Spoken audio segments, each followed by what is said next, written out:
So has there been any amendment or rethinking about this? And the second about this insurance, life and general. I remember Hazrat Muslim Maud had discussed this with my brother and had said I will set up a committee to examine and to discuss. Have we as a Jamaat that shows that the Ahmadis, even the most learned Ahmadis in India, are not keeping pace with the Ahmadis in Pakistan about the latest developments and thoughts and everything. So something should be done about it, that whatever happens in Gurdwara is conveyed to the Ahmadi Muslims in India, so that they keep their pace, their mental and the pace of progress with the rest of Ahmadis.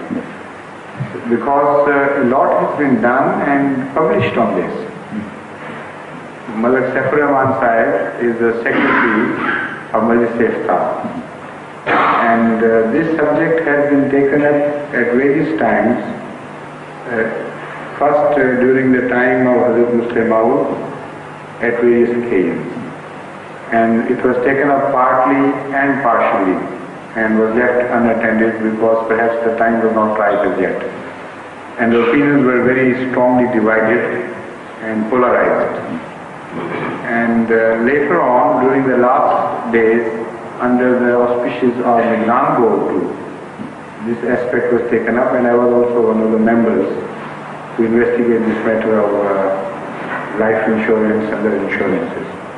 Also I wrote a short paper for the eyes of the members of Majlis Iftar. Later on, in the third Khilafah, under instructions from Hazrat Khalifa, we took the question up and discussed it, thrashed it to the bare skin. And ultimately the decision was taken and that was published in Al-Fadl. But for certain reasons, the whole decision was not published entirely. Only a short reference was given to that decision, and it was mentioned that you are permitted to go for insurance under certain circumstances, and with the condition that you take prior permission from a committee appointed for this very purpose, and you write your conditions which compel you to get insured, and secondly explain exactly what conditions will be signed, will be governing your deed of contract with that insurance company. Because it was said that certain insurances with certain conditions can still be illegal according to Islam. They are not permissible. But there are conditions governing insurance today which are permissible in Islam. So what those conditions are, we don't go into the detail and do not want to leave it to the judgment of every individual. But a committee would decide, you just write your conditions in terms of contract and they will decide. Malak Saifur Rahman Sahib, Maulana Abulta Sahib, late Maulana Abulta Sahib and myself, we were the members of that committee. But unfortunately, very few decisions were taken by that committee. Because, among other things, Maulana Abulta Sahib was the one member who had opposed even this much leniency and license. And he remained adamant. So although we would overrule him because we were in the majority, and also the decision of the Majlis was in our favor, yet he was very hesitant to come and attend, not interested, So this is why very few sessions of that committee were held. Now why all this? Instead of giving a straightforward statement that nowadays under these conditions insurance is permissible. Because Hazrat Muslim Maud had mentioned in one of his books or sermons that apart from other things, I don't want Ahmadis to be encouraged to go for insurances, because in fact what will happen would be this, that instead of paying their chandas, they'll be directing those chandas to insurance. And the spirit of sacrifice will be hurt. So I don't want to promote it, even if I understand it to be Islamic and permissible. I am hesitant to go for that. That was the opinion of the Muslim out which prevented us from going all out and all out for this. And I think it is a very valid opinion, because if you become this insurance minded in one respect, your spirit of sacrifice will somehow be injured or dampened at least. And if that happens, then the whole system of the chanda would be adversely affected. And the second thing which he didn't say, but I understand it to be very true, is that our chanda is the insurance.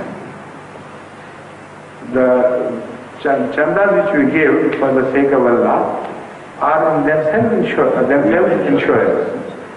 And that is the type of insurance in spirit as well as in letter too, in the sense that for the rest of the people in the world, there is no guarantee, no responsibility for their losses, or let's say for the calamities that hit them of any sort, if they are not insured.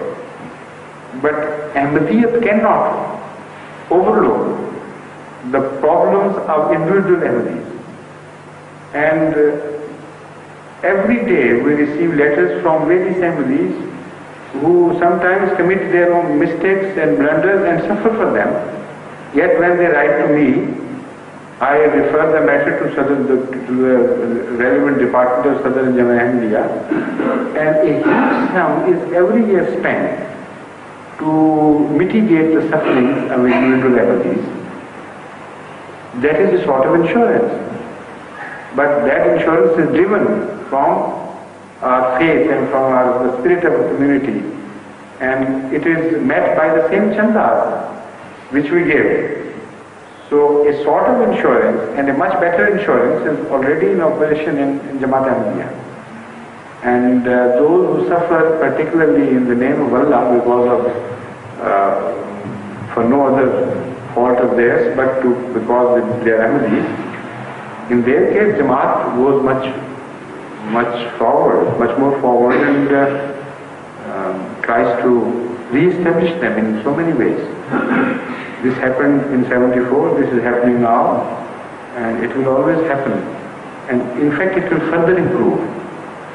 We have our limitations, of course, but a time would come when the limitations would be less, and the income of the Jamaat, the relative income, the income relative to such atrocities, that would be much greater, of course, inshallah. Hazrat Muslim had said this in the lecture on economic structure of Rouhani, that Nizam-e-Nau will be the mother and the protector of the rights. So a time would come when not only spiritually, but literally, a system of insurance would be in operation in Ahmadiyya, without anybody having to pay for it. You know, a few would be sacrificing and a larger number would be benefiting. What better insurance could people require than this?